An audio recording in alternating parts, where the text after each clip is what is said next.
The question about death row, first of all, you need to understand that there is a UN moratorium on death, executions. And what he has said is that countries should not execute, and there is a reason for that.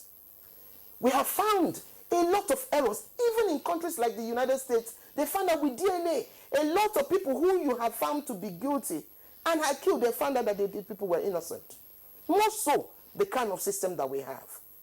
So, when you find persons who you put in death row, what we have currently is that you have a process whereby, for example, through the prerogative of mercy committee, both at the Presidential Committee on Prerogative of Mercy and the state committees on prerogative of mercy, sometimes people who are on death row can be reviewed. Depending on the situation, they may be put to be a lifer.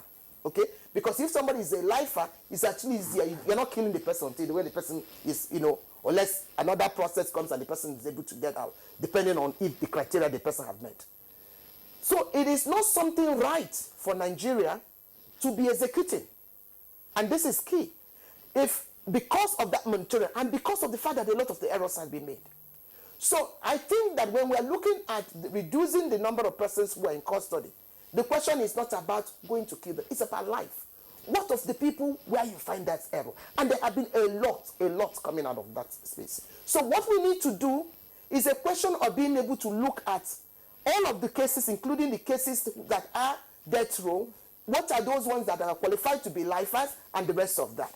And this is really the point I'm going to make at this particular moment. Because we have found that countries that have capitalization, when you say capitalization, that's the countries that are currently executing people, it has not reduced the severity of certain offenses in terms of those countries. So it doesn't make it easier for that country.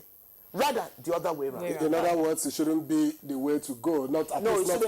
Not to keep. I wouldn't recommend that Nigeria. I'm sure that's why the governors, of course, don't want to sign all of that. But I think you have made a good recommendation.